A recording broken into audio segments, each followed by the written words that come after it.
আমরা যে বিষয়টিকে সামনে রেখে আজকের এই প্রেস ব্রিফিং এর আয়োজন করেছি, এটি হচ্ছে রাজশাহীর একটি কলেজে অনার্স পড়ুয়া একজন ছাত্রীকে ইফটিজিং, ভয়ভীতি প্রদর্শন এবং হুমকি প্রদর্শন সংক্রান্তে কিশোর গ্যাংয়ের ৩ জন সদস্যকে গ্রেপ্তার বিষয়ক একটি ঘটনা।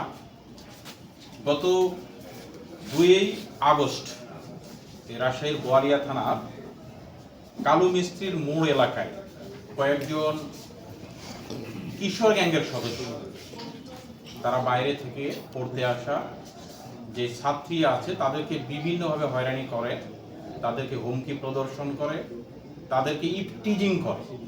এইরকম একটি অভিযোগকে সামনে নিয়ে এসে ওই বাসার ভাড়াটিয়ে সংবাদ সম্মেলন করে এবং ওই ছাত্রীর একটি বক্তব্য সোশ্যাল মিডিয়াতে ছড়িয়ে পড়ে।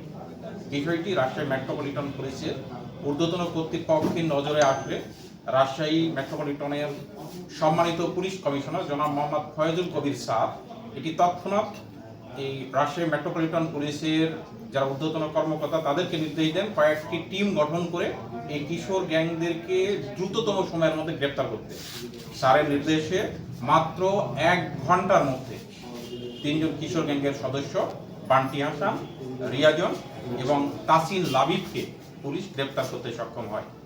এছাড়া এই ইফটিজিং এর সাথে যারা জড়িত আছে, যারা বাইরে থেকে পড়তে আসা ছাত্রছাত্রীদেরকে বিভিন্নভাবে হয়রানি করে, ভয়ভীতি দেখায়, যারা ম্যাচে অথবা বাসা ভাড়া নিয়ে এই শিক্ষানগরীতে শিক্ষার উদ্দেশ্যে থাকা ছাত্রছাত্রীদেরকে নানানভাবে ডিস্টার্ব করে, এদেরকে রাজশাহী মেট্রোপলিটন পুলিশের পক্ষ থেকে আইনের আওতায় নিয়ে আসা হবে এবং কিশোর গ্যাং কোনোভাবেই যেন এখানে অসুবিধার সৃষ্টি না করতে পারে, তারা আইন শৃঙ্খলার বিঘ্ন না ঘটাতে পারে, এই বিষয়টিকে রাজশাহী মেট্রোপলিটন পুলিশ সর্বোচ্চ গুরুত্ব দিয়ে দিচ্ছে। ইতিমধ্যে এই বিষয়ে ভুক্তভোগী বাদী হয়ে একটি মামলা দায়ের করেছে। এটির সাথে বাকি যে আসামিগুলো জড়িত আছে আমরা দ্রুততম সময়ের মধ্যে তাদেরকে গ্রেপ্তার করব। আমরা রাজশাহীকে সম্পূর্ণ ইফটিজিং মুক্ত রাখতে চাই। কোনো ছাত্রী এখানে যেন যৌন হয়রানির শিকার না হয়, ছাত্রছাত্রীরা বিশেষ করে এখানে যেন নির্ভয়ে চলাফেরা করতে পারে।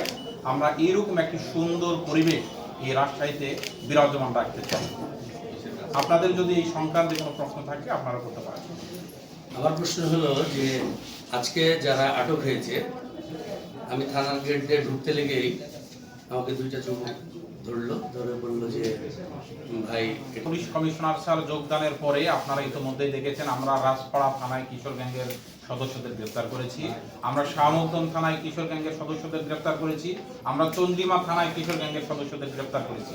আমরা আজকে বোয়ালিয়াতেও খবর পাওয়ার সাথে সাথে কমিশনার স্যারের নির্দেশে অনলি 1 ঘন্টার মধ্যে আমরা 3 জনকে গ্রেপ্তার করেছি।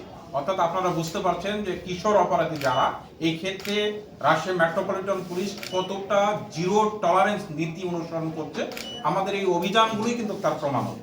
আচ্ছা, এই যে খবর পাওয়ার পরেই তো 1 ঘন্টা আটক হলো 3। এই কিশোর গ্যাংয়ের ক্ষেত্রে মূল যে সমস্যা হয়, যারা ভুক্তভোগী তারা কিন্তু সহজেই অভিযোগ করতে চায় না এবং থানায় যদি অভিযোগ না করে তাহলে কিন্তু আমাদের পক্ষে সহজে জানাটা কঠিন হয়ে যায়। দেখা যাচ্ছে একটা রাস্তায় চলছে, একা পেলো, তাকে ইফটিজিং করলো।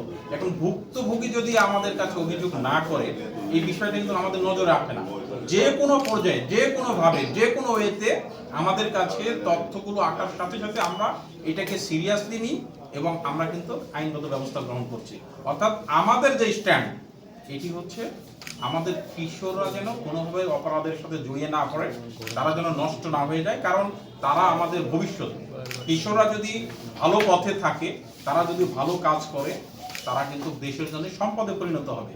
বিপরীতে এই কিশোররা যদি বিপথে চলে যায়, তারা যদি অন্যায়ের সাথে জড়িয়ে পড়ে, তারা যদি অপরাধ করে, তাহলে কিন্তু আমাদের দেশও খারাপের দিকে যাবে। সুতরাং দেশের ভালোর জন্যই আমরা চাচ্ছি যে কিশোর গ্যাং তারা যেন কোনো অপরাধে পরিণত না হতে পারে। আপনি তথ্য থানাকে দিয়েছে, এটি আমরা কাজ শুরু করে দিয়েছি। না, সামনে কিন্তু ফাঁড়ি ছিল, পুলিশ ফাঁড়ি ছিল এবং এখন তো 24 ঘন্টায় একটা জায়গায় পুলিশ থাকবে এইটা পসিবল না, কারণ এখানের যে এরিয়া অনুযায়ী আমাদের কিন্তু পুলিশের সংখ্যা এত পর্যাপ্ত না। আবার আমাদের 5 আগস্টের পরে বা 5 আগস্টে আমাদের অনেক গাড়ি নষ্ট হয়ে গিয়েছে, পোড়ায় দেওয়া হয়েছে। আমাদের গাড়ির সংকট আছে, এই বিষয়গুলো আপনারা জানেন। আমাদের যেই লিমিটেড ক্যাপাসিটি আছে, এটি দিয়ে আমরা কিন্তু সর্বোচ্চ চেষ্টা করছি যত দ্রুত সম্ভব, যত দূর সম্ভব সেই জায়গাগুলোকে পুলিশি টহলের আওতায় রাখা। মহোদয়, আমাদের যে কথা বলছি, আমি নিজে গেছি, আমাদের কমিশনার স্যার এখানে গিয়েছে। এই জায়গাটা আপনারা জানেন অনেকটা ফাঁকা এবং উঁচু জায়গা। এই উঁচু জায়গাতে এই ছেলে মেয়েরা বিকালবেলা এখানে দাঁড়িয়ে তারা কিন্তু প্রাকৃতিক যে সৌন্দর্য এটা অবলোকন করে। এই সুযোগে দেখা যায় যে অনেক সময় কিছু দুষ্কৃতিকারী, কিছু দুষ্টু বদমাশ এরা বিভিন্ন জনকে ইফটিজিং করে এবং এই যে মোটর সাইকেলটা এলোমেলোভাবে চলে। আপনারা জানেন যে আজকেও আমার এই রাজশাহী মেট্রোপলিটন এলাকায় আমাদের 24টা চেকপোস্ট বিভিন্ন জায়গায় কিন্তু কাজ করছে, এখনো কাজ করছে। তো আমরা চেষ্টা করি যারা অপরাধী তাদেরকে প্রিভেন্ট করা, তাদেরকে প্রতিহত করা। আর সাধারণ যারা মানুষ তারা তো প্রাকৃতিক যে সৌন্দর্য এটা উপভোগ করতে পারে, সেই ক্ষেত্রে আমাদের বাধা নাই। আমরা বিষয়গুলোর উপর নজরদারি রাখছি এবং একই সাথে আমাদের কিন্তু অলরেডি 214টা ক্যামেরা এখন আপ আছে, যেগুলো দিয়ে আমরা রাজশাহীর বিভিন্ন ক্রাইম জোন এলাকাগুলোকে দেখছি। আমাদের আরো 155টা ক্যামেরা স্থাপনের কাজ অলরেডি শুরু হয়ে থেকে 60টি টহল টিম কাজ করে। গত রাতে আমি নিজেই যেমন সারা রাত বাইরে ছিলাম, এরকম প্রত্যেক রাতে এসপি অথবা এডিশনাল এসপি র্যাঙ্কের একজন অফিসার পুরো মেট্রো এলাকায় যে টহল টিম আছে তারা ঠিকমতো টহল করছে কিনা এইটি তদারকি করে। এর পাশাপাশি 2জন ইন্সপেক্টর, 2টা করে জোন অবগত করে যে আজকের